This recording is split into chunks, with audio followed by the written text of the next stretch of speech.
श्रवणी आचार्य गुरुवर श्री विद्यासागर जी महाराज की, न्यापक श्रवण मुनि पुंगव श्री सुधा सागर जी महाराज की, न्यापक श्रवण मुनि श्री वीर सागर जी महाराज की, मुनि श्री विशाल सागर जी महाराज की।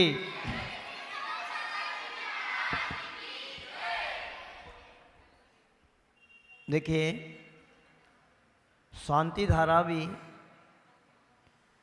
एक महाअभिषेक ही हुआ करता है। यदि अभिषेक लघु है तो शांति धारा महाअभिषेक है। जो हम अभिषेक करते हैं उसमें कुछ बीजाक्षर मंत्र रहते हैं, किंतु शांति धारा में वह बीजाक्षर मंत्र हैं। पूज्य मुनि पुंगव सुधा सागर जी महाराज ने बताया है, अनेक अनेक बीजाक्षर मंत्र हुआ करते हैं, किंतु इतिहास को देखने से मालूम पड़ता है कि यह जो बृहद शांति धारा है, यह भी आचार्य मांगनंदी जी महाराज कृत प्रतीत होती है। इस तरीके से यदि है तो लगभग 2000 वर्ष प्राचीन ये शांति धारा सिद्ध होती है, जो बृहद शांति धारा है। और आज नई नई बहुत सारी शांति धाराएँ बन गई हैं, लघु शांति धारा भी बना दी गई है, उसमें से बीजाक्षर मंत्र निकाल दिए हैं, किंतु अतिशय जो घटित हुआ करते हैं वो बीजाक्षर मंत्रों के माध्यम से जब धारा प्रभु के ऊपर की जाती है तो अतिशय अतिशय घटित होते हैं। इसलिए पूज्य मुनि पुंगव सुधा सागर जी महाराज का कहना है कि जो बृहद शांति धारा है वही शांति धारा अति प्राचीन शांति धारा है, वही शांति धारा होना चाहिए। और इसके अतिशय हम लोगों ने स्वयं प्रत्यक्ष देखे हैं। हम लोगों ने भी जब से हम तीनों मुनि महाराज ने ये वाली शांति धारा कराना प्रारंभ किया है, उसके बाद इसके जो अद्भुत अतिशय देखने में आए हैं उनकी कल्पना नहीं की जा सकती। अभी अपन उच्चारण कर रहे हैं, उसके बाद हम अतिशयों से भी आपको परिचित कराएंगे। तो सभी लोग पेज नंबर 18 निकाल लेंगे और बहुत अच्छे से अपन पहले इसका उच्चारण करते हैं। शुरू करते हैं। ओम ह्रीं श्रीं क्लीं ऐं अर्हं बम मम हम सम तम पम बम बम मम मम हम शम शम तम तम पम पम झम झम झुईं झुईं छुईं छुईं द्रां द्रीं द्रां द्रीं द्रीं द्रावय द्रावय नमोर्हते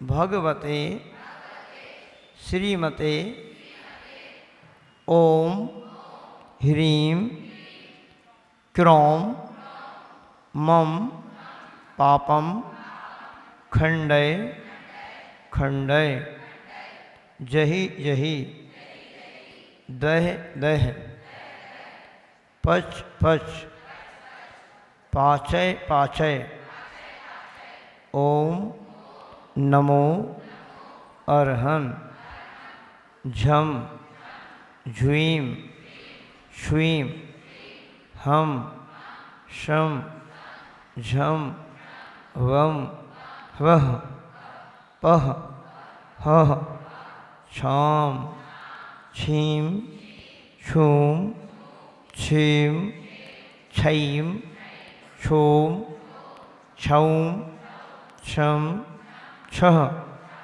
छुईं ह्रां ह्रीं ह्रूं ह्रैं ह्रैं ह्रौं ह्रौं ह्रं ह्रः द्रां द्रीं द्रावय द्रावय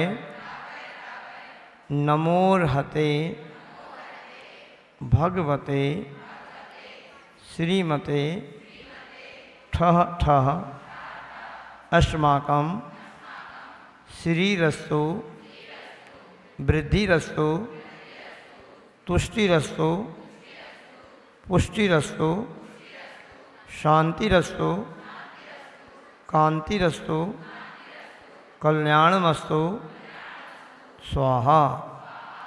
एवं अस्माकं कार्य सिद्ध्यर्थम सर्व विघ्न निवारणार्थम श्रीमद् भगवत अर्हत सर्वज्ञ परमेष्टि परम पवित्राय नमो नमः। अस्माकं श्री शांति भट्टारक पाद पद्म प्रसादात् सद्धर्म श्रीबल आयु आरोग्य ऐश्वर्याभि वृद्धिरस्तु। सद्धर्म स्वशिष्य परशिष्य वर्गाः प्रसीदन्तु नः। ओम श्री वृषभादयः श्री वर्धमान पर्यंतास चतुर्विंशति अर्हन्तो भगवन्तः सर्वज्ञाः परम मंगल नामधेया।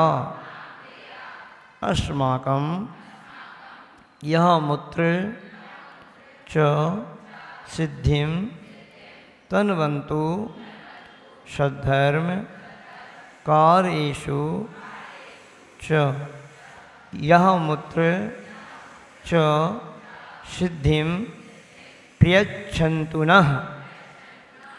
ओम नमोर्हते भगवते श्रीमते श्रीमद् पार्श्व तीर्थंकराय श्रीमद् रत्नत्रय रूपाय दिव्य तेजो मूर्तये प्रभा मंडल मंडिताय द्वादश गण सहिताय अनंत चतुष्टय सहिताय समौसरण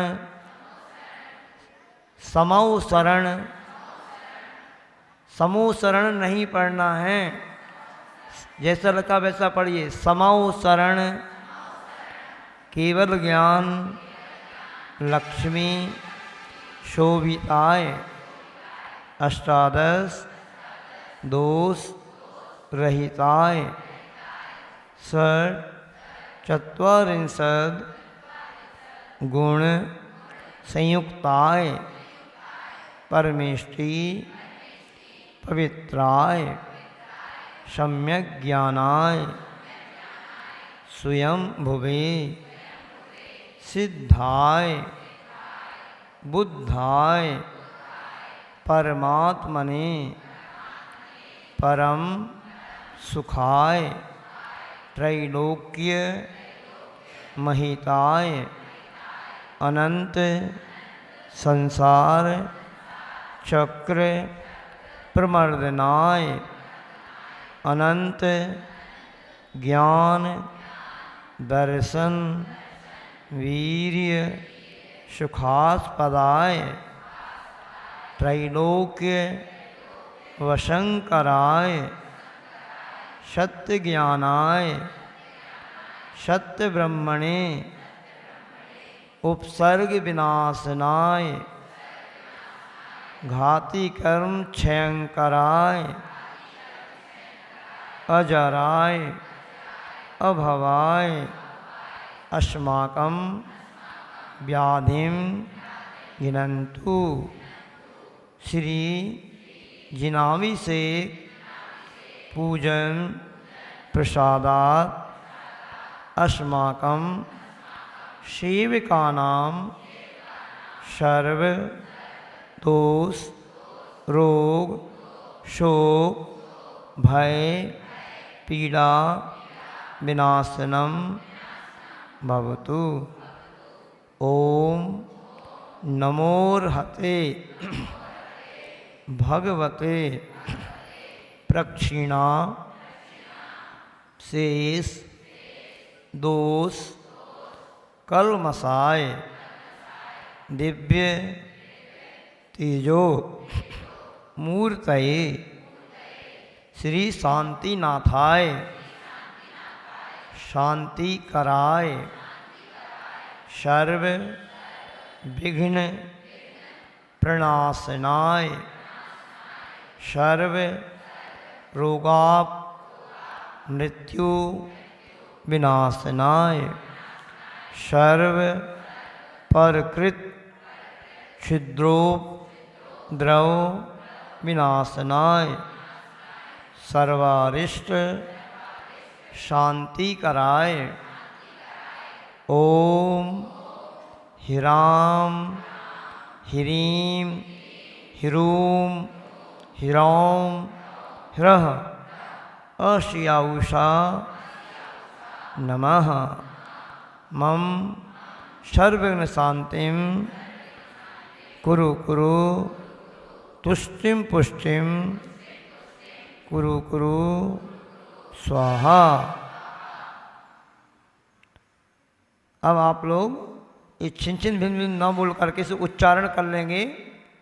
ये हम शब्द जो बोल रहे हैं वही बोलते जाएंगे। मम कामम रति कामम वली कामम सर्व क्रोधम सर्व पापम सर्व वैरम सर्व अग्निभयम सर्व वायुभयम सर्व शत्रु विघ्नम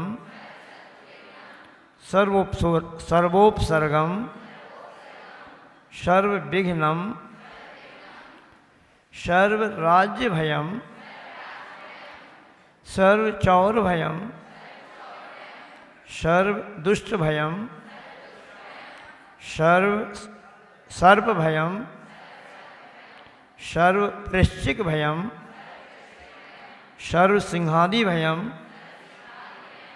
सर्व ग्रह भयम सर्व दोषम सर्व व्याधिम सर्व डामरम सर्व परमंत्रम सर्वात्मघातम सर्व परघातम सर्व शूल रोगम सर्व कुक्षी रोगम सर्व अक्षी रोगम सर्व शिरोरोगम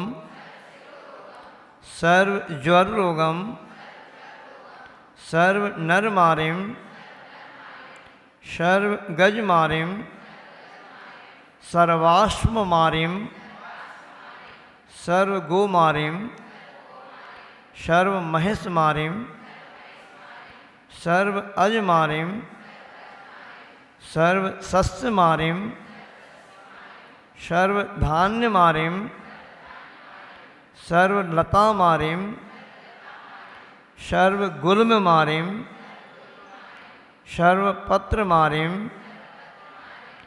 सर्व पुष्पमारिम सर्व फलमारिम सर्व राष्ट्रीय मारिम सर्व क्रूर भयानी सर्व वेताल भयानी सर्व साकनी भयानी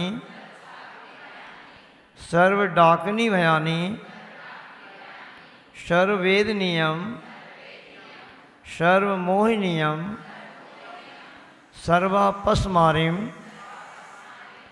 अस्माकं अशुभ कर्म जनित दुखानि दुष्ट जन कृतान मंत्र तंत्र दृष्टि मुष्टि छल छिद्र दोषान सर्व दुष्ट देव दानव वीर नर नाहर सिंह योगिनी कृत दोषान सर्व अष्ट कुली नाग जनित विषभयानी सर्व स्थावर जंगम वृश्चिक सर्पादि कृत दोषान सर्व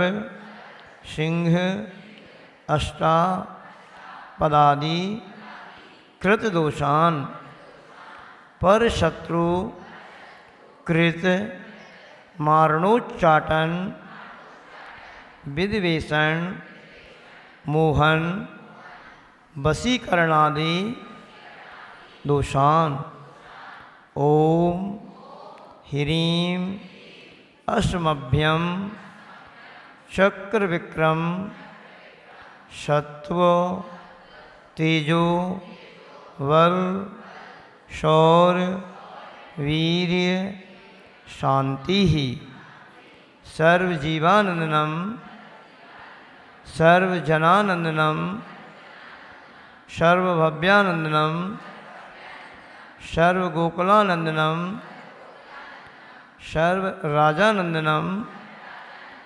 सर्वग्रामानंदनम सर्वनगरानंदनम सर्वखेडानंदनम सर्वकर्वटानंदनम सर्वमंटपानंदनम सर्वद्रोणानंदनम सर्वमुखानंदनम सर्वसम्मानानंदनम सर्वानंदनम कुरु कुरु स्वाहा।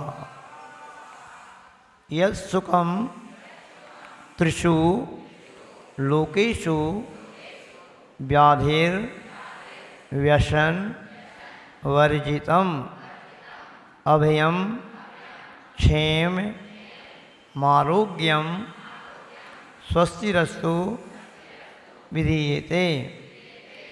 अब से पढ़ते जाएंगे ना। श्री शांतिरस्तु शिवमस्तु जयस्तु नित्यमारोग्यमस्तु अस्माकं पुष्टिरस्तु समृद्धिरस्तु कल्याणमस्तु सुखमस्तु अभिवृद्धिरस्तु दीर्घायुरस्तु कुलगोत्र धनानि सदा सन्तु सद्धर्म श्री बल आयु आरोग्य ऐश्वर्याभि वृद्धिरस्तु। ओम ह्रीं श्रीं क्लीं ऐं अर्हं अश्याउषा अनाहत विद्यायै नमो अर्हंताणं ह्रौं सर्वशांतिं कुरु कुरु स्वाहा। आयुर्वल्ली विनाशम सखल सुख फलैर द्राघ इत्वा स्वनल्पम धीरम वीरम शरीरम निरुप मुप नयत त्वा तनोत त्वच्छ कीर्तिम सिद्धिम वृद्धिम समृद्धिम पृथयतु तरिणी स्फूर्य दुच्चै प्रतापम कांतिम शांतिम समाधिं वितरतु जगता मुत्तमा शांतिधारा। आयुर्वल्ली विलासम सकल सुख फलैर ड्रागयित्वा स्वनल्पम धीरं वीरं शरीरं निरुपमुपनयत् त्वातनु त्वच्छ कीर्तिं सिद्धिं वृद्धिं समृद्धिं प्रत्यतुतरणिः स्फूर्य दुच्चैः प्रतापं कांतिं शांतिं समाधिं वितरतु जगता मुत्तमा शांतिधारा।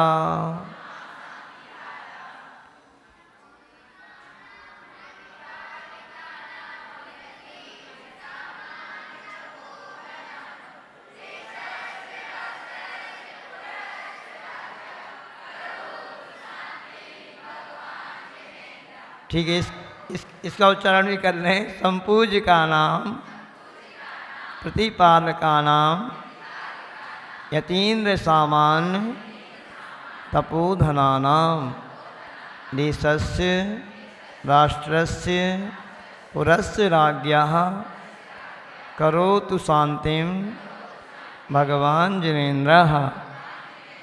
संपूजिकानां प्रतिकामकानां इंद्र सामान्य तपोधनानां देशस्य राष्ट्रस्य पुरस्य राज्ञः करोतु शांतिं भगवान् जिनेन्द्रः।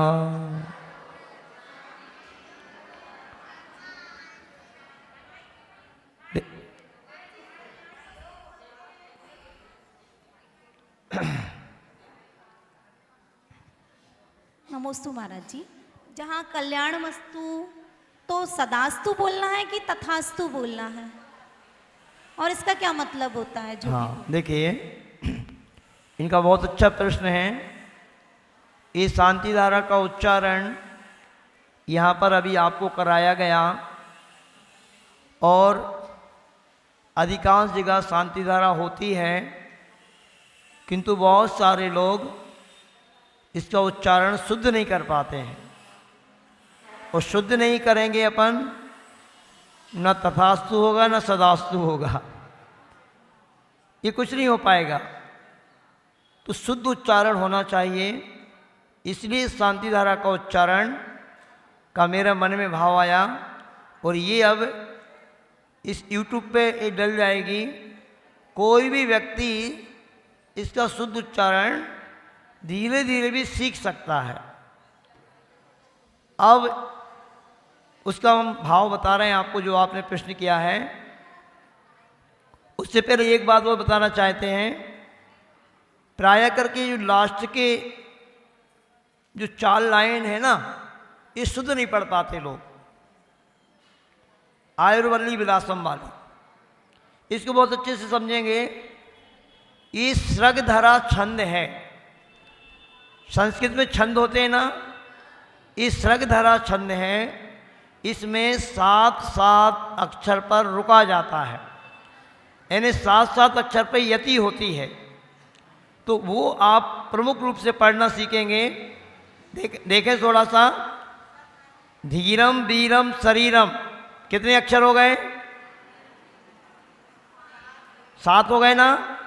फिर हाँ, शुरू से ही देखते हैं अपन। आयुर्वल्ली विलासम, आधा अक्षर नहीं गिना जाएगा, आधा अक्षर नहीं गिना जाता है, पूरा अक्षर ही गिना जाता है ना। तो आयुर्वल्ली विलासम में 7 अक्षर हो गए क्या? देखो आप, हो गए। सकल सुख फलैर, आगे जो रेप है ना, वो रेप नहीं गिना जाएगा। द्रा के ऊपर जो रेप है, तो इसमें भी 7 अक्षर हो गए, ठीक है ना। द्राग इत्वा स्वनल्पम, आधा अक्षर नहीं गिनना। आप देखना, इसमें भी 7 अक्षर हो गए। देखना थोड़ा गौर से, आधा अक्षर नहीं गिना जाएगा। इसके बाद धीरम वीरम शरीरम में हो गए। अब अगला वाला जो पॉइंट है, ये जो शब्द है, प्रायः करके लोग इसको गलत पढ़ते हैं। अब गलत पढ़ेंगे तो बताओ उसका अतिशय कैसे घटित होगा। कई कई पुस्तकों में तो निरूपम शब्द लिखा है, फिर मुपनयत तो अलग लिखा है। तो सभी लोग जो मेरी बात सुन रहे हो, अन्यत्र पुस्तकों में से आप पढ़ते हो, तो उन सभी पुस्तकों में गलत छपा है, वो निरूपम शब्द नहीं है। यानी निरूपम यदि रहेगा तो आगे फिर उपनयत्व रहेगा, मुपनयत्व नहीं रहेगा। तो निरूपम में फिर जो माँ होगा वो हलंत होगा, आगे उपनयत्व लिखा होगा। बहुत सारी पुस्तकों में निरूपम लिखा है और आगे पर मुपनयत्व भी लिखा है, तो ये गलत है। तो ये शब्द निरूप है, फिर आगे मुपनयत्व है ना। अब इसको पढ़ना कैसे है, बहुत महत्वपूर्ण बात बता रहा हूँ। कोई नहीं बताएगा, ना कोई समझ पाता है। जिसको व्याकरण आती है ना, पहली बात इस चीज़ पे कोई ध्यान ही नहीं देता है। मैंने जब इसको देखा तो व्याकरण जो सीखी थी उसके माध्यम से जब ये दिमाग लगाया कि भाई यहाँ पे 7 अक्षर कहाँ पे हो रहे हैं, जब 7 अक्षर का वो चल रहा है, तो धीरम वीरम शरीरम में 7 हो गए। अब निरूप मुप नयत आदि तातक ये आपके 7 अक्षर हो जाएंगे। आप देखो आधे अक्षर को तो गिनना ही नहीं है अपन को, तो निरूप में 3 हो गए और मुप नय यहाँ तक 4 हो गए कि नहीं हो गए, देख लो आप, थोड़ा गौर से देखो। और आधा अक्षर तो संस्कृत में दोनों तरफ बोला जाता है, तो ये अपन को इसका उच्चारण ऐसे ही करना है, मुप नय तक करना है बस। उसके बाद त्वा को आप इधर ले लो, त्वा तनु त्वच्छ कीर्तिम। हम जब भी शांति धारा करते हैं उच्चारण तो ऐसे ही करते हैं, तो अपन को इसको ऐसे ही करना है।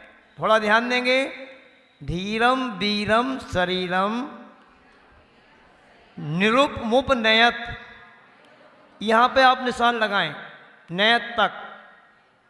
फिर त्वा तनु त्वच्छ कीर्तिम, नहीं आई बात समझ में?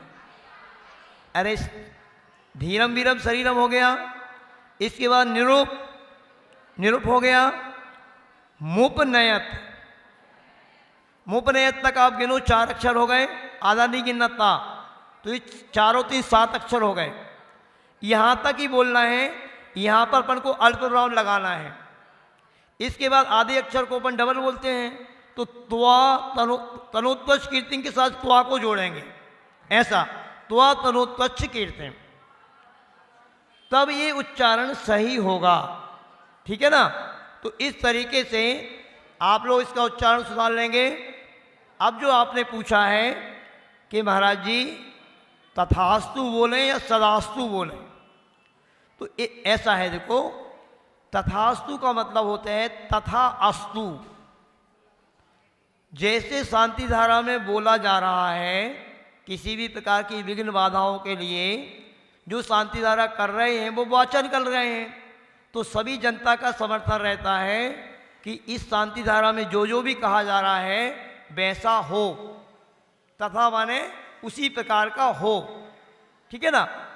तो ऐसा आपका समर्थन है।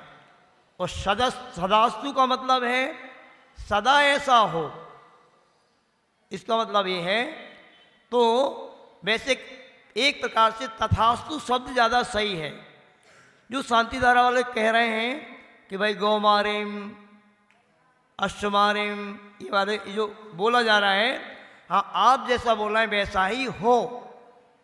और यदि सदास्तु भी बोल देते हैं तो भी कोई बाधा नहीं है, दोनों ही बोल सकते हैं। सदास्तु का मतलब आप समझ लें, तथास्तु का मतलब है जैसा आप बोल रहे हैं वैसा हो, और सदास्तु का मतलब है सदा ऐसा हो। तो कोई बाधा नहीं है, भाव की बात है। ठीक है ना। इस तरीके से अपन ने शांति धारा को समझा, और अभिषेक करने के बाद अब आपको मैं बताना चाहता हूँ कि गंधोदक पावरफुल कब बनता है। बहुत सारे लोग इस भ्रांति में हैं, बहुत सारे लोग जल्दीबाजी करते हैं और जल्दीबाजी में तो कुछ भी मिलता नहीं कभी भी। कोई भी चीज़ में जल्दीबाजी ना करो। जल्दीबाजी करेंगे, गरम गरम खीर खा लेंगे तो जीभ और जल जाएगी, इसलिए आपको घाटा हो जाएगा। देखो, बहुत शांति रखें थोड़ा आप लोग, इस बात को समझने का पुरुषार्थ करें कि हम भगवान का अभिषेक करते हैं, पूजन करते हैं, उसमें जल्दीबाजी ना करें। थोड़ा सा 5-10 मिनट और आपका ज़्यादा लगेगा। अभिषेक की विधि यह है, पूरी विधि विधान से अभिषेक करने वाली भी जल्दी ना करें। क्या होता है, कुछ भी नहीं बिगड़ेगा आपका, 5 मिनट एक्स्ट्रा लगेंगे। पहली बात तो इस बात पे ध्यान दें कि आचार्य मांग नंदी जी कृत अभिषेक पाठ को ही सभी लोग प्राथमिकता दें। और ये पूरा का पूरा पाठ इस YouTube पे डला है, अब हमने शुद्ध उच्चारण करके डाल दिया, इसलिए कि यह सभी लोग अपना शुद्ध कर लें। तो इस पाठ को करें। श्लोक बोलने के बाद जो मंत्र दिया रहता है, उस मंत्र को बोलकर ही क्रिया करें। जैसे आपने भृंगार चामर वाला श्लोक बोल लिया, अब ओम ह्रीम परम धर्म तीतादिनाथ भगवंड पांडुक शिलापीठे स्थापनम, तो ये नीचे का मंत्र बोलें जब भगवान को आप वहाँ विराजमान करें। ओम ह्रीम परम श्रीकाल लेखनम करोमी, तो पहले से लोग श्री लग देते हैं। अरे इधर मंत्र बोला जाए, इधर आप श्री लिखो, फिर उसमें अतिशय घटित होगा। इसी तरीके से पूरा अभिषेक होने के बाद श्री जी को विधिवत वेदिका पे विराजमान हो जाएं, और अभिषेक के बाद जो गंधोदक बना है वो अभी पावरफुल उतना नहीं बना। जब उस पर शांति धारा होगी, जहाँ पर शांति धारा नहीं होती है ना, तो ये कहते ना, नहीं कुछ मिलने से तो जो मिल रहा वही सही है। अब अभिषेक हुआ है तो अभिषेक में भी पावर है, किंतु शांति धारा होने के बाद वह गंधोदक और पावरफुल बनता है, और वह बीजाक्षर मंत्र से सहित शांति धारा होने के बाद और पावरफुल बनता है। तो बीजाक्षर मंत्र वाली शांति धारा होने के बाद हम उस गंधोदक को अब विनय से लें, श्री जी को वेदिका पे विराजमान हो जाने के बाद, तो उसका हमें श्री जी की सही विनय भी होगी। नमस्ते महाराज। महाराज जी, मारेम का क्या अर्थ है? मारेम सर्व गज मारेम।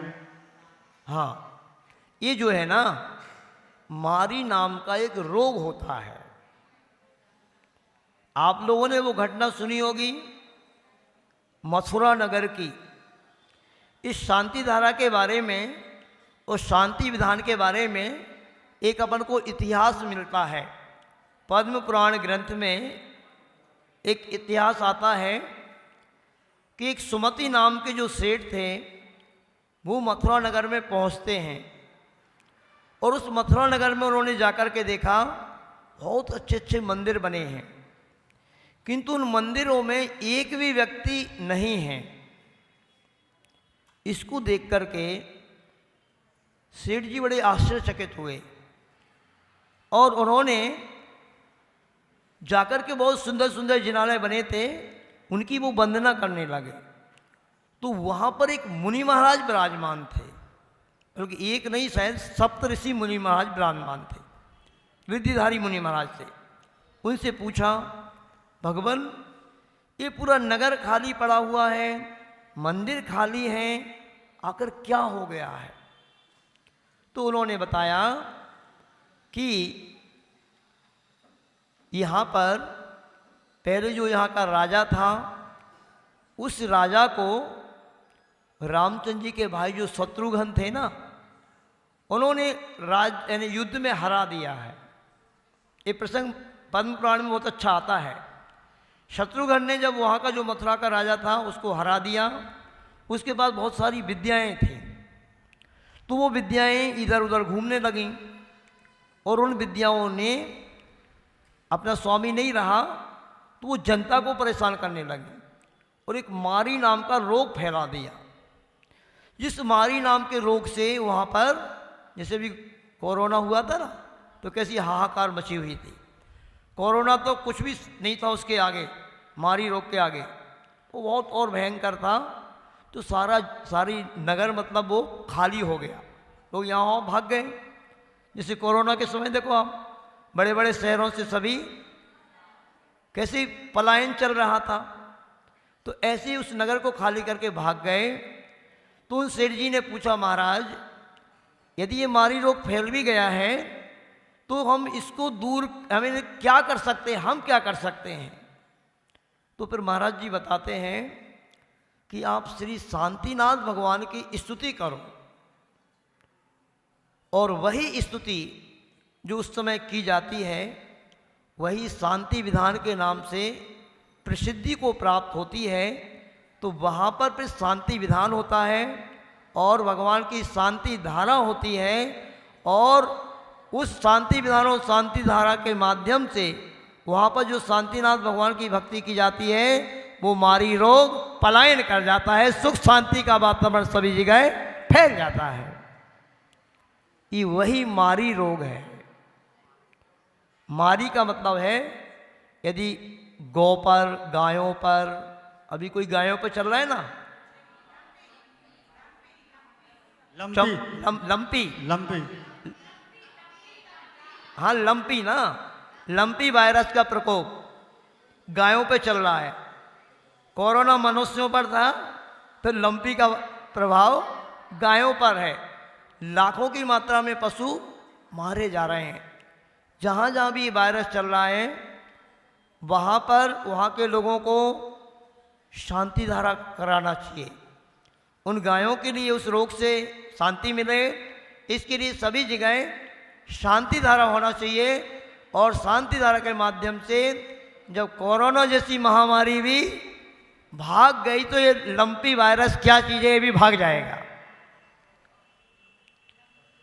तो ये मारी रोग से तात्पर्य है वहाँ पे, गौ मारिम, गज मारिम, अश्व मारिम, यानी ये रोग जो है छिन्न भिन्न हो जाए, भाग जाए, नष्ट हो जाए। बीजाक्षर तो बहुत सारे हैं महाराज श्री, यही बीजाक्षर क्यों शामिल किए शांति धारा में? बहुत बढ़िया प्रश्न है भी इनका। सुनो ध्यान से, देखो बीजाक्षर अनेक प्रकार के हुआ करते हैं और बीजाक्षर वो शक्ति कहलाती है एक एटम बम की भांति। परमाणु बम होता है ना, बहुत पावरफुल होता है वो। परमाणु बम अनेक प्रकार के छोटे छोटे तरंगों से यानी संग्रहित करके एक बनाया जाता है बम। और ऐसे ऐसे बम बन गए आजकल कि 2-2, 3-3 हज़ार किलोमीटर तक वो मारक उनकी क्षमता रहती है। ऐसे ही जो बीजाक्षर मंत्र होते हैं एक परमाणु बम की भांति अटैक करने वाले होते हैं हमारे जो बंधे हुए कर्म हैं उनको दूर भगाने में। किंतु इस शांति धारा में पूज्य मुनि पुंगव सुदासागर जी महाराज ने बताया है, इसकी बड़ी व्याख्या महाराज जी ने मैंने सुना है जबलपुर के चातुर्मास में 2011 के महाराज जी ने की थी। वो व्याख्या आपको सुनने को मिल जाए तो सुन लेना, होगी वो। उस समय महाराज जी ने बताया था कि देखो बीजाक्षर मंत्र तो बहुत सारे होते हैं, किंतु कुछ कुछ बीजाक्षर ऐसे होते हैं ग्रस्त यदि उनका उच्चारण करेंगे या उनको जाप वगैरह भी आप दें तो उन बीजाक्षरों के रक्षक देवी देवता होते हैं। वो देवी देवता आपके सामने आ गए और आप उनकी शक्ति को सहन नहीं कर पाए तो आपका कुछ अनिष्ट भी हो सकता है। बहुत सारे लोग इस पंचम काल में रिद्धि सिद्धि में पढ़ कर के पागल हो जाते हैं। बहुत सारे साधु संत भी पागल हो जाते हैं। आज इस पंचम काल में कलयुग में साधुओं के पास भी क्षमता नहीं है इतनी कि वो तंत्र मंत्र करने लगें और उसके कारण जो देवी देवता फिर आए उनको वो संभाल सकें। बहुत सारे साधु पागल होते हुए देखे गए तंत्र मंत्र में पढ़ करके, उनकी समाधि बिगड़ गई है साधुओं की। तो जो बीजाक्षर होते हैं बहुत पावरफुल होते हैं, अनेक प्रकार के बीजाक्षर होते हैं। तो आचार्य भगवान ने बहुत सोच समझ करके ये जो बीजाक्षर शांति धारा में रखे हैं, ऐसे ही बीजाक्षर मंत्रों को यहाँ पर समाहित किया गया है जो ग्रस्तों के लिए आपका भंडार भरने वाले हों, आपकी आदि व्याधियों को दूर करने वाले हों और आपके जीवन में सुख शांति को लाने वाले हों। उन्हीं बीजाक्षर मंत्रों को शांति धारा में रखा गया है। इसलिए इस शांति धारा से ऐसे ऐसे चमत्कार हो रहे हैं जिसकी आप कल्पना भी नहीं कर सकते। अभी एक व्यक्ति यहाँ पर आए थे अपने कुछ दिन पहले, श्रीमान मुकेश जी, पेट्रोल पंप हांसी वाले। वह व्यक्ति ऐसा था, हम लोग जब हांसी पहुँचे, बहुत ही धर्मात्मा परिवार था। उन्हीं के परिवार ने उस हांसी में 7 एकड़ जमीन में, 7 एकड़ में एक पुण्योदय तीर्थ करके एक तीर्थ बना है। तो उन्हीं के परिवार ने शायद वो ज़मीन दी थी, उसका पंचकल्याणक होना था। अब उस पंचकल्याणक के लिए वो 22 साल से उन्होंने उस पंचकल्याणक को नहीं कराया था, मंदिर बन के तैयार था। बस उनका एक ही भाव था कि ये पंचकल्याणक कराएंगे तो हम आचार्य गुरु विद्यासागर जी महाराज के आशीर्वाद से कराएंगे। तो हम लोग वहाँ पहुँचे। उन मुकेश भाई ने, मैं ये घटना इसलिए सुना रहा हूँ, शांति धारा का चमत्कार देखना आप। शांति धारा कितनी बड़ी शक्ति है, कितना बड़ा हथियार है आपके कर्मों को काटने के लिए। तो उन मुकेश भाई ने वहाँ पर एक क्षेत्र पड़ता है, तो वहाँ पर जब लोग पहुँचे वहाँ पर सर्वप्रथम उन्होंने शांति धारा की, 1-1.5 लाख रुपए की बोली लेकर के शांति धारा की। और उस शांति धारा का प्रभाव ऐसा हुआ, 40 घर की मात्र समाज थी। सोचो आप, 40 घर की समाज में ऐतिहासिक चातुर्मास हुआ। ऐतिहासिक चातुर्मास मतलब ऐसे बहुत प्रभावना के साथ चातुर्मास हुआ। विद्योदय संस्कार शिविर संपन्न हुआ। उसके बाद वहाँ पर पंचकल्याणक होना था। और पंचकल्याणक के लिए देखना, हम जब भगवान की भक्ति करते हैं तो हमारे जो बड़े बड़े कर्म होते हैं उनका अपकर्षण हो जाता है। इस बात को आप समझना। और ऐसा हुआ जब वहाँ पर एक संत निवास भी बनना था, पंचकल्याण के बीच में ही एक शिलान्यास हो रहा था। तो उस शिलान्यास में जैसे ये रेलिंग बनी ना, अपनी यहाँ पर वहाँ बनी थी आपके नसिया में एक रेलिंग बनी थी। उस रेलिंग में ना जाने कहाँ से करंट आ गया और हम लोग भी वहीं थे। पहले तो मैं भी उस रेलिंग को पकड़ा था, फिर हम वहाँ से हट गए थे। बहुत सारे लोग उनके ही परिवार के लोग थे, वो रेलिंग को पकड़े थे और 1-2 लोगों को वो करंट लग गया। किंतु वह उनके द्वारा की हुई शांति धारा, चातुर्मास के अंदर अनेक शांति धाराएं उन्होंने की थी। पंचकल्याण के प्रारंभ होते समय भी की थी। और जो उन्होंने वो शांति धाराएं की थी उसका चमत्कार ये हुआ, किसी भी व्यक्ति का वाल वाका नहीं हुआ। वो नहीं तो प्राण लेवा भी हो सकता था करंट, अनेक लोगों के लिए। ऐसी कई घटनाएं हैं। पूज्य मुनि पुंगव सुधा सागर जी महाराज के सानिध्य में अनेक घटनाएं घटित हुई हैं। अनेक चमत्कार शांति धारा के होते हैं। और जो बड़े बड़े कर्म होते हैं ना हमारे, वो छोटे रूप में होकर के अपकर्षित होकर के हमारे निकल जाते हैं। तो इस शांति धारा के वही इसमें बीजाक्षर मंत्र रखे गए हैं जो ग्रस्तों का भंडार भरने वाले हों, ग्रस्तों को भला करने वाले हों। जैसे ओम बीजाक्षर है, अब ओम बीजाक्षर ऐसा बीजाक्षर मंत्र है जो लक्ष्मी को, श्री को, वैभव को प्रदान करने वाला है। वैभव, अपने आप ही वैभव आपके पास आएगा, दौड़ेगा।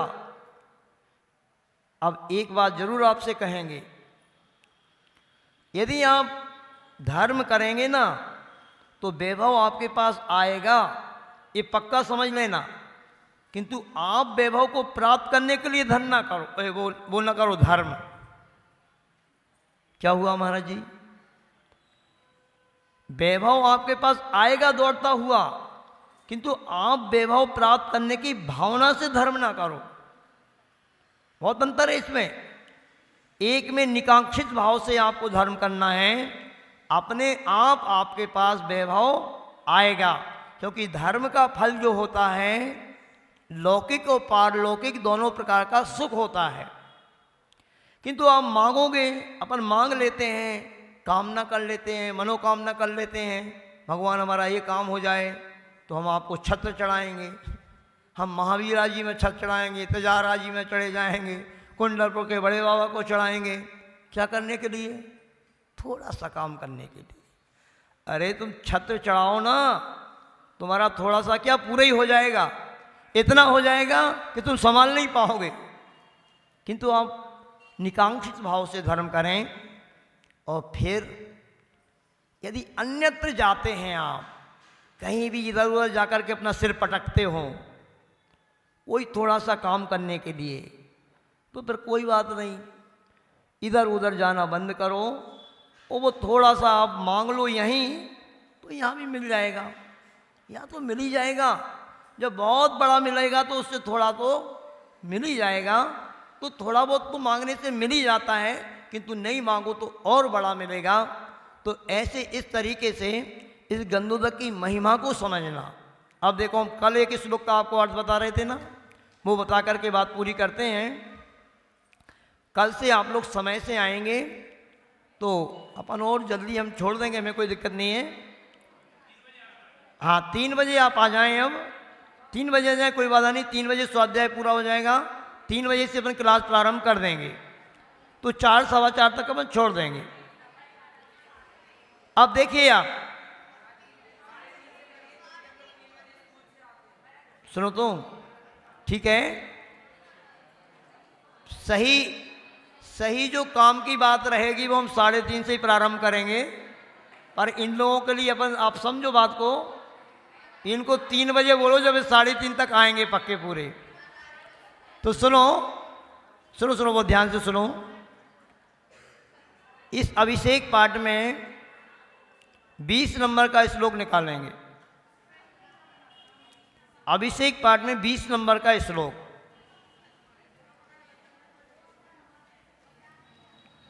निकाल दिया। इस श्लोक, अब सभी शांत हो जाएंगे, वो बहुत ध्यान से सुनेंगे। बहुत गजब की बात आपको बताई जा रही है, किसी ने भी नहीं बताई होगी और ना किसी की दृष्टि जाती है कि इतनी बड़ी महिमा भगवान के गंधोदक की हो सकती है। आपको भी पता नहीं होगा, किंतु सुनो। इस श्लोक को पहले हम पढ़ रहे हैं, वैसे ना भी पढ़ें पर आप शांत हो जाएं तो हम बताएं। देखिए, इस श्लोक में गंधोदक की गजब की महिमा बतलाई है कि जो भगवान का गंधोदक होता है वो आपको क्या क्या नहीं दे सकता। देखना, चौथी लाइन देखेंगे। पहले चौथी लाइन में तब जिन दिया है, पहले जिन, यानी हे जिनेन्द्र भगवान, तब मैंने आपका स्नानस्य गंधोदकम, यानी आपका जो अभिषेक किया जाता है और उस अभिषेक से जो गंधोदक बनता है वह गंधोदक क्या करने वाला है? मुक्ति श्री बनीता करोदकम इदम, जैसे मोक्ष लक्ष्मी रूपी स्त्री के माध्यम से वह छोड़ा हुआ कोई अतिशयकारी ही जल हो, ऐसा पुण्य अंकुर उत्पादकम, वह पुण्य रूपी जो वृक्ष बनेगा उसका अंकुर के समान है। मतलब जो व्यक्ति ने उस गंधोदक को अपने मस्तक पर रख लिया उसका ऐसा सातिशय पुण्य बनेगा कि वो पुण्य उस व्यक्ति के लिए फिर नागेंद्र, नागेंद्र का पद, नागेंद्र कौन कहलाता है? नाग कुमार इंद्रों का जो, देवों का जो इंद्र होता है, नागेंद्र धर्णेंद्र को बोलते हैं। धर्णेंद्र, धर्णेंद्र को नागेंद्र बोलते हैं। यानी वह पद भी आपको दिला सकता है। त्रिदशेंद्र मतलब सौधर्मेंद्र होता है। चक्र पदवी, चक्रवर्ती की पदवी, जो कल आपको चक्रवर्ती का वैभव बताया था, वह पदवी भी आपको मिल सकती है। ध्यान रखना, ये बड़े बड़े पद ग्रस्तों को नहीं मिलते, ये बड़े बड़े पद मिलते हैं मुनि महाराजों को। वो भी उन मुनि महाराजों को मिला करते हैं जो मुनि महाराज बहुत ऊंची साधना कर रहे हैं, किंतु उस ऊंची साधना को करके तो मुनि महाराज लोग को भगवान बनने वाले थे, उनको मोक्ष प्राप्त होने वाला था, किंतु वो मुनि महाराज थोड़े से उसी समय कोई चक्रवर्ती आया, कोई धर्णेंद्र आया, सौधर्मेंद्र आया, उसके वैभव को देख करके उन्होंने थोड़ा सा अपना मन मतलब रंजायमान हो गए, वो उसका निदान कर लिया उन्होंने। भगवान बनने वाले थे किंतु भगवान नहीं बन पा रहे, तो फिर स्वर्ग का अच्छा वैभव उनको तपस्या से मिलेगा। मुनि महाराजों को मिलते हैं पद, किंतु देखो गजब की महिमा यहाँ पर गंधोदक की बताई जा रही है। इसकी महत्ता समझे व्यक्ति कि आप गृहस्थों को भी ये पद मिल सकते हैं इस गंधोदक की महिमा से। आप सोचो, ऐसा महान गंधोदक होता है वो, उस गंधोदक की महिमा समझो। सभी माता बहनों से कहना है जो बैठी हैं यहाँ पर, अपने बच्चों के दुश्मन ना बनो। बच्चा आपका है, उसके ऊपर थोड़ा सा कृपा करो, उसके प्रति अपने कर्तव्य का पालन करो। उन बच्चों को, और वे आपके पति जो परमेश्वर कहलाते हैं, गाना में आता ना, भला है बुरा है जैसा भी। आप पति को यदि आप देवता मानते हो तो सुनो, उस देवता के ऊपर थोड़ी कृपा करो। पति की चाबी पत्नी के पास होती है, और सही मैना सुंदरी बन जाओ पति के साथ, तो ना करो कम से कम छल, उसको सही श्रीपाल बना दो, और उस पति को भी इस मंदिर में आप भेजो कि जाओ पतिदेव अपने हाथ से गंधोदक बनाओ और वो गंधोदक हमें दे दो। क्योंकि दूसरे व्यक्ति ने यदि कोई दूसरी भावना से गंधोदक बनाया है, ध्यान रखना, पूज्य सुधासागर जी महाराज कहते हैं कोई व्यक्ति ने यहाँ पर किसी भावना को लेकर के गंधोदक बनाया हो और वो आपको दे दें, तो आपके ऊपर विपरीत प्रभाव हो जाएगा उस गंधोदक से।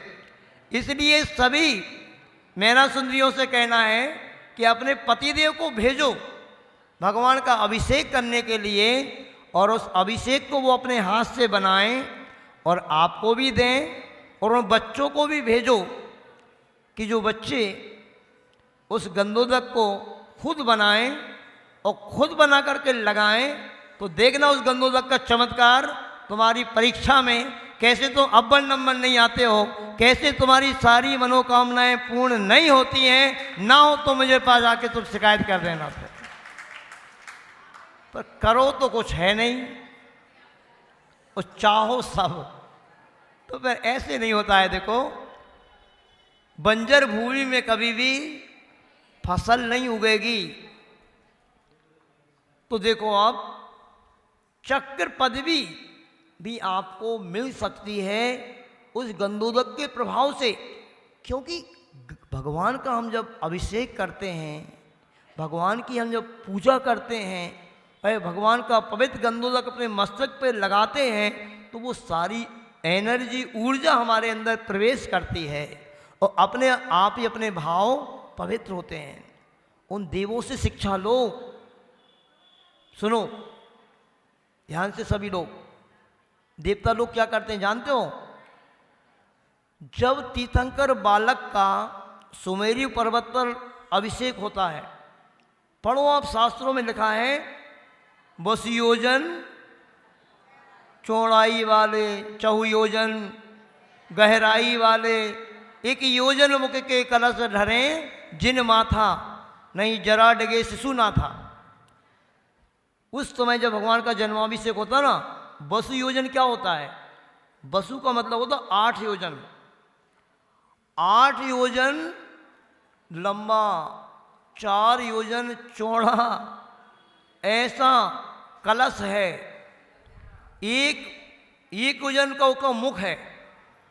इतना बड़ा बड़ा कलश, और जब असंख्यात देवी देवता उन कलशों को भगवान के ऊपर ढालते हैं ना, तो कहते हैं वहाँ नदियाँ बहने लगती है।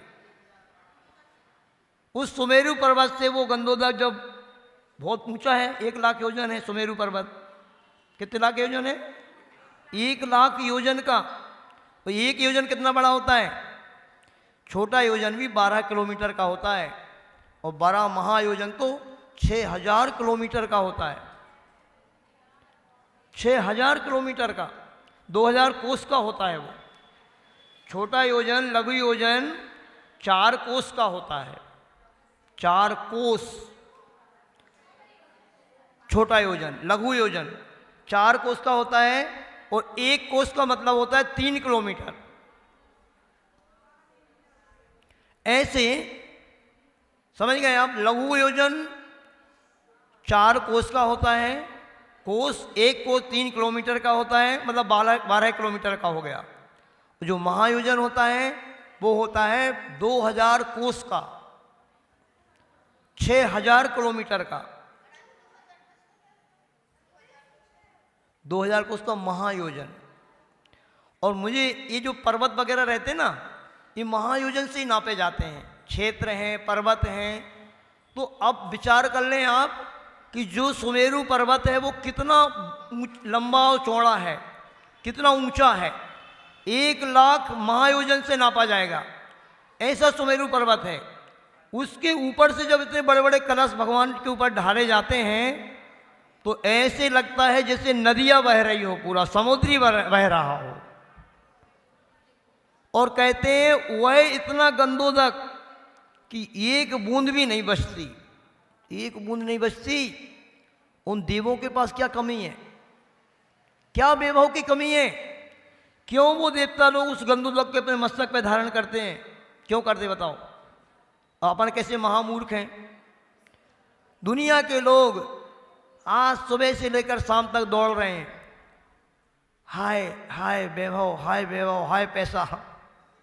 आए कहाँ से वो पैसा?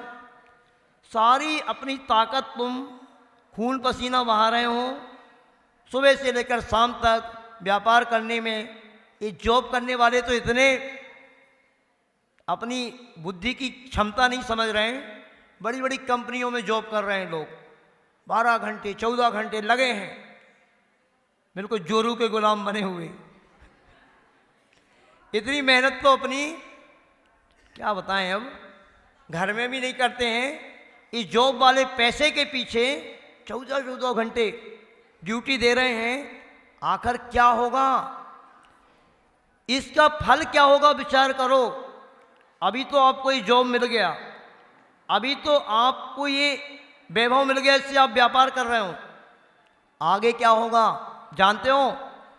बहवारम परिग्रत्वम नारकस्य आयुषः। भाई नरक में जाने को मिलेगा, और कुछ नहीं होगा, और कुछ नहीं होगा। इसलिए सभी लोगों से मेरा बहुत करुणा करके कहना है, चाहे वो व्यापारी हो, चाहे जॉब वाले हों, चाहे कोई भी हो, बड़े बहुत बड़े रईस हों, चाहे रंक हों, छोटे हों, सभी लोग उस भगवान की महापूजा से, पूजा से जुड़ो, अभिषेक से जुड़ो, शांति धारा से जुड़ो तो आपके लिए जैसा अभी प्राप्त हुआ है इससे कहीं अधिक वैभव अभी। मनुष्य जीवन बंधुओं बहुत छोटा है, 60, 70, 80 वर्ष की आयु है आपकी। इसके बाद ऐसा वैभव आपको मिलने वाला है उन स्वर्गों में। और स्वर्ग से आकर के फिर अगला शब्द इसमें दे रहे हैं राज्याभिषेकोदकम। क्या हो रहा है? मुझे लग रहा है ऐसे में पर हमें अच्छा नहीं लगेगा भाई, हम ही अपना माथा गरम कर रहे हैं, आप तो कुछ सुन ही नहीं रहे हो। सुन रहे हो? उसी का डिस्कशन कर रहे हैं कि अब कल से हम मतलब महिलाएं सब डिस्कशन करें, कल से अपने अपने पति को भेजेंगे अभिषेक करने के लिए। नमोस्तु महाराज श्री। हाँ नमोस्तु महाराज श्री। हाँ महाराज श्री, गंधोदक आपने बताया कि एक बूंद भी नहीं बचता है और इतना सारा गंधोदक मतलब कलशों से वो हो जाता है, तो लगाते तो महाराज श्री थोड़ा ही से है, 2-4 बूंदी लगाते हैं सिर में। अब ऐसा तो नहीं है कि हाथ में भी लगा रहे, मुंह में भी लगा रहे, गंधोदक तो सिर में ही लगाया जाता, उच्च स्थान बताया गया। तो इतना सारा गंधोदक कैसे खत्म हो जाता? बहुत बढ़िया, इनको आश्चर्य हो रहा है, ये मनुष्यों की बात समझ रहे हैं। मनुष्य की नहीं बोल रहा हूं मैं देवताओं की बोल रहा हूं। और देवता असंख्यात होते हैं। जितना ये 2.5 दीप है ना 45 लाख योजन का, ऐसा 45 लाख योजन का तो स्वर्ग का एक ऋतु नाम का विमान है मात्र। तो देवता कितने होते हैं? असंख्यात होते हैं। महाराज श्री एक क्वेश्चन और इसी है। हाँ, जैसे प्रातिहार होते हैं तो उसमें छत्र और चमर का वर्णन ही क्यों किया गया है? सिंहासन का भी तो अपन स्तोत्र पढ़ के सिंहासन वो कर सकते हैं ना, उसका आता है सिंहासन भी आता है अष्टप्रातिहार में। सिंहासन आता है, तो जब अपन स्तोत्र बोलते हैं तो छत्र और चमर का बोलते हैं, सिंहासन को क्यों नहीं बोलते? सिंहासन मतलब जो शांति पाठ में बोलते हैं। हाँ, आप समझ रही ना वहाँ पे, हम आपको अर्थ बता देंगे। कुछ जो प्रातिहार हैं उनका भाव उसमें से निकलता है। 8 प्रतिहार उसमें छत्र, चमर, भामंडल, दिव्य ध्वनि, पुष्प वृष्टि, ये सब आते हैं सब आते हैं उसमें। आता है वर्णन, उसमें से भाव निकालना पड़ता है, निकल जाएगा। उसके नाम दिए हैं उसमें सब, नहीं तो आपको भी बता देंगे भी बाद में। जैसे छत्र चमर का करते वैसे और भी कर सकते हैं क्या? जैसे अपन से बनता है स्तोत्र तो अपन और भी अष्टप्रातिहार का वो कर दें। नहीं, प्रातिहार तो 8 ही होते हैं। 8 ही प्रातिहार्यों का हाँ। वो स्तोत्र जैसे स्थापना करी जाती है, छत्र की भी स्थापना करी जाती है, चमर की भी स्थापना करी जाती है। अच्छा। तो ऐसे सिंहासन की भी स्थापना कर सकते हैं कोई क्या? बात नहीं, स्थापना की बात बोल रहे हो आप तो बहुत अच्छी बात है। मैं तो कह रहा हूँ रोज सभी लोग नए चमर समर्पित करो और नया छत्र समर्पित करो और नए सिंहासन भामंडल। अब हो जाए यही बात, इसी का शंखनाद हो जाए और शुरुआत हो जाए तो पूरी 24 में ना भामंडल है, ना सिंहासन है, ना छत्र है, ना चमर है।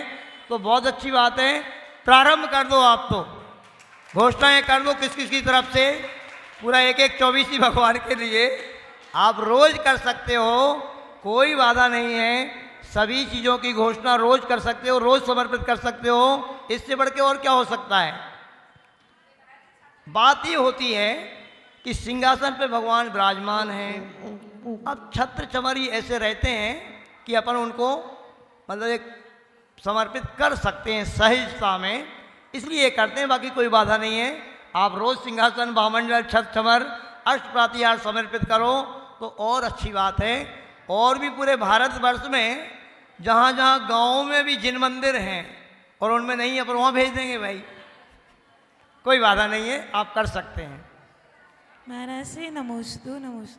महाराज से मेरी जिज्ञासा ये है, जैसे आपने अभी बीजाक्षर का महत्व बताया, उसमें ओम शब्द का महत्व बताया, तो महाराज से जैसे कोई ओम का उच्चारण छोटे बच्चों से कराते हैं या कोई बच्चों का नाम ओम रख देते, उसमें क्या दोष है? देखो ऐसा है, द्रव्य, क्षेत्र, काल, भाव और भव, एक 6 प्रकार की बातें आती हैं। किसी बच्चे का हमने नाम ओम रख दिया तो वो ओम उसका नाम है, सिर्फ नाम है, वो बीजाक्षर नहीं है इसलिए कोई बाधा नहीं है ऐसा, वो सिर्फ नाम है, नाम की अपेक्षा से उसका नाम है, बीजाक्षर का काम अलग है और नाम का काम अलग है। महाराज जी जैसे कोई छोटा बच्चा है, छोटा बच्चा भी ओम का उच्चारण कर सकता है ना। ये जो बीजाक्षर शांति धारा में दिए हैं वो आप लोगों के हिसाब से ही दिए हैं, उनका उच्चारण करने में आपको कोई बाधा नहीं है। इसीलिए शांति धारा में अभिषेक में वही बीजाक्षर रखे हैं जो श्रावक की कोई अनिष्ट ना कर सकें, ऐसा, इसमें कोई बाधा नहीं है।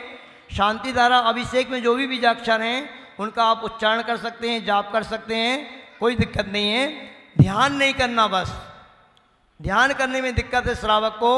यदि देवी देवता आ गए तो फिर उनको कैसे संभालोगे आप, इसलिए बीजाक्षरों का ध्यान नहीं करना, जाप कर सकते हैं, उच्चारण कर सकते हैं, उसमें कोई बाधा नहीं। ठीक है, समय आपका हो गया, आज 4:30 बज गए। ठीक है, अगली क्लास भी शाम को रहती है तो इतना ही रखते हैं। अब देखो, इस पूजन शिविर में हम एक काम और प्रारंभ करेंगे। जो लोग नहीं आ रहे हैं, नए लोग भी जुड़ सकते हैं और लोगों को भी आप बताएं दिवाली की पूजन कैसे मनाई जाती है, हमें दिवाली की पूजन कैसे करना चाहिए, इसका भी हम आपको यहाँ पर प्रैक्टिकल कराएंगे और बताएंगे बहुत अच्छे से। बोलिए आचार्य गुरुवर्षी विद्यासागर जी महाराज की।